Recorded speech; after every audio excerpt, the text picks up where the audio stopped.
នេះគឺយើងចូលមកនិយាយពាក់ព័ន្ធជាមួយនឹងការ share skin វិញម្ដងចំពោះការ share skin ទោះជា account អ្នកទាំងអស់គ្នាឥឡូវហ្នឹងគឺសួស្តីអ្នកទាំងអស់គ្នាវិលត្រឡប់មកជួបខ្ញុំសារជាថ្មីម្ដងទៀតហើយអញ្ចឹងនៅក្នុងវីដេអូនេះគឺខ្ញុំនឹងមកនិយាយអំពី Galaxy Collector ឬក៏គ្នាយើងគាត់សួរខ្ញុំមួយទៀតពាក់ព័ន្ធជាមួយនឹងការ share skin ឲ្យគ្នាលេងអញ្ចឹងណាព្រោះដោយសារតែពីរហ្នឹងគឺមានគ្នាយើងគាត់សួរខ្ញុំច្រើនខ្លាំងមែនទែនមិនថានៅក្នុង TikTok ទេអ្នកគ្នាគឺឆាតមកសួររហូតមកពាក់ព័ន្ធជាមួយនឹងមុខងារទាំងពីរហ្នឹងអញ្ចឹងនៅក្នុងវីដេអូហ្នឹងគឺខ្ញុំនឹងនិយាយប្រាប់ពីរបៀបនៅក្នុងការ share skin ឬក៏ពាក់ព័ន្ធជាមួយនឹង Galaxy Collector ដែល account អ្នកខ្លះគឺគាត់អត់មាននោះទេហើយ account ខ្លះគឺគាត់មានអញ្ចឹងណាអញ្ចឹងមុននឹងខ្ញុំទៅនិយាយបន្តទៀតសម្រាប់គ្នាយើងអ្នកដែលមកថ្មីឬក៏អ្នកចាស់ដែលមិនទាន់បានចុច subscribe នៅលើ YouTube channel របស់ខ្ញុំគឺខ្ញុំសង្ឃឹមថាអ្នកទាំងអស់គ្នាមិនចិត្តអាក្រក់នោះទេកុំភ្លេចចូលទៅជួយចុច subscribe នៅលើ YouTube channel របស់ខ្ញុំម្នាក់មួយផងអញ្ចឹងពាក់ព័ន្ធជាមួយនឹង Galaxy Collector ហ្នឹងគឺមានគ្នាយើងគាត់សួរខ្ញុំច្រើនថា account គេមានហើយ account គាត់មិនក៏អត់មានអញ្ចឹងណាអញ្ចឹងពាក់ព័ន្ធជាមួយនឹង Galaxy Collector ហ្នឹងគឺខ្ញុំធ្លាប់បាននិយាយប្រាប់ដល់អ្នកទាំងអស់គ្នាម្ដងរួចមកហើយពាក់ព័ន្ធជាមួយនឹង Galaxy Collector ហ្នឹងគឺវាមិនទាន់ចេញជា official របស់ Mobile Legends នៅឡើយទេហើយពាក់ព័ន្ធជាមួយនឹងការ share skin ឲ្យគ្នាយើងលេងហ្នឹងក៏វាពាក់ព័ន្ធជាមួយនឹង Galaxy Collector ហ្នឹងផងដែរតើតែយើងមានជាមួយនឹង Galaxy Collector ហ្នឹងបានវាមកមួយ set ពាក់ព័ន្ធជាមួយនឹងការ share skin ឲ្យគ្នាលេងអញ្ចឹងណាហើយនេះគឺ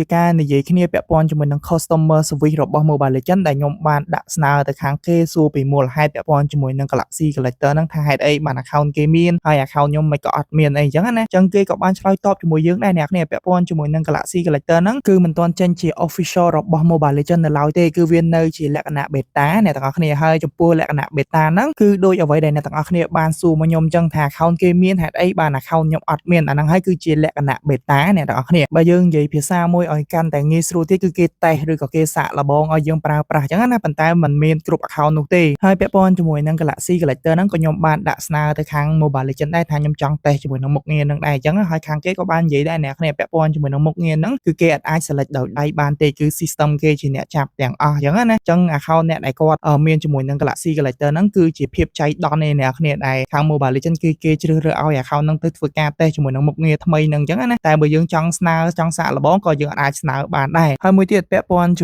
មួយនឹង Galaxy Collector ហ្នឹងក៏ខ្ញុំបានសួរទៅខាងគេដែរថាកាលណាបាន release នៅក្នុងខែណាអីខែណាអញ្ចឹងដឹងថ្ងៃពាក់ព័ន្ធជាមួយនឹងការ release ហ្នឹងអត់អញ្ចឹងខាងគេក៏បាននិយាយដែរអ្នកគ្នាថាគេអត់ដឹងទេពាក់ព័ន្ធជាមួយនឹងការ release ជា official ណាអញ្ចឹងគេឲ្យយើងរងចាំមើលការ update របស់គេបន្តទៀតសិនទៅបើយើងនិយាយខ្លីទៅដោយតែគេបានបញ្ជាក់ប្រាប់យើងអញ្ចឹងអ្នកគ្នាមិនមែនថាគេអត់ដឹងថ្ងៃចេញទេប៉ុន្តែគេអត់ប្រាប់យើងព្រោះហ្នឹងគឺជាព័ត៌មានផ្ទៃក្នុងរបស់គេអញ្ចឹងណាអញ្ចឹងអ្វីដែលគេអាចប្រាប់យើងបានគឺឲ្យយើងរងចាំការ update តែប៉ុណ្្នឹងទេហើយឥឡូវនេះការ free ticket លើកទី2នៅក្នុង event Jujutsu Kaisen គឺបានចេញមកដល់ហើយអ្នកទាំងអស់គ្នាអញ្ចឹងសម្រាប់គ្នាយើងអ្នកដែលមានតម្រូវការដាក់យកជាមួយនឹងការ free ticket ហ្នឹងគឺរស់រាន់តាហើយទៅហើយសម្រាប់គ្នាយើងអ្នកដែលរកកន្លែង top up diamond ដែលមានភាពងាយស្រួលនិងរហ័សគឺគ្នាយើងអាចមក top up diamond ជាមួយនឹងខ្ញុំបានដែលមានតម្លៃសមរម្យនិងសុវត្ថិភាពដល់ account 100%ហើយសម្រាប់ការ top up diamond គឺអ្នកទាំងអស់គ្នាអាចឆាតចូលមកក្នុង Facebook page របស់ខ្ញុំបានឬក៏អ្នកទាំងអស់គ្នាចង់ទៅដាក់ diamond ដោយខ្លួនឯងក៏បានដែរគឺដាក់តាមរយៈ website របស់ខ្ញុំផ្ទាល់តែម្ដងដែលមានឈ្មោះថា Virgo Store អញ្ចឹងឥឡូវនេះគឺយើងចូលមកនិយាយពាក់ព័ន្ធជាមួយនឹងការ share skin វិញម្ដងចំពោះការ share skin ទោះជា account អ្នកទាំងអស់គ្នាឥឡូវហ្នឹងគឺ update មកគឺមានជាមួយនឹង Galaxy Collector មែនប៉ុន្តែបើសិនជាអ្នកទាំងអស់គ្នាមិនមានជាមួយនឹង collection point សម្រាប់ធ្វើការទិញអាមុខងារ share skin ហ្នឹងទេគឺអ្នកទាំងអស់គ្នាអាច share បានទេហើយចំពោះការទិញទៅលើមុខងារ share skin ហ្នឹងលុះត្រាតែអ្នកទាំងអស់គ្នាមាន point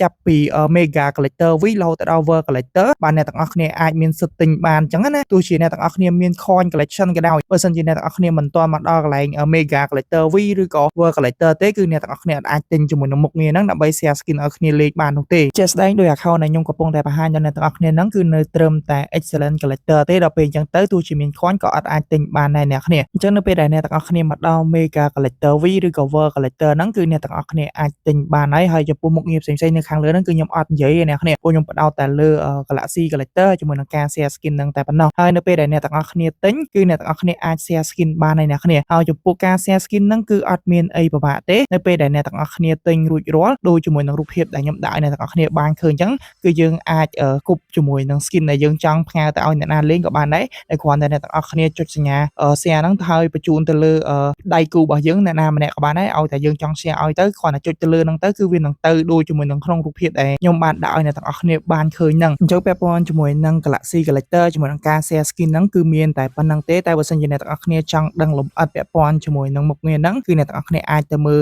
វីដេអូចាស់របស់ខ្ញុំបានហើយវីដេអូហ្នឹងគឺខ្ញុំមានតែប៉ុណ្្នឹងទេដែលខ្ញុំលើកយកមកប្រាប់ឲ្យអ្នកទាំងអស់គ្នាបានដឹងហើយសម្រាប់គ្នាយើងអ្នកដែលមកថ្មីឬក៏អ្នកចាស់ដែលមិនទាន់បានចុច subscribe នៅលើ YouTube Channel របស់ខ្ញុំកុំភ្លេចចូលទៅជួយចុច subscribe ម្នាក់មួយផងហើយកុំភ្លេចជួយ share វីដេអូនេះឲ្យបានច្រើនដើម្បីគ្នាយើងបានដឹងគ្រប់គ្នាផងដែរហើយសម្រាប់គ្នាយើងអ្នកដែលទស្សនាវីដេអូនេះនៅក្នុង Facebook page របស់ខ្ញុំកុំភ្លេច follow page របស់ខ្ញុំម្នាក់មួយផងដើម្បីទទួលបានការ update ថ្មីបន្ថែមទៀតហើយយើងចាំជួបគ្នានៅវីដេអូក្រោយបាយបាយ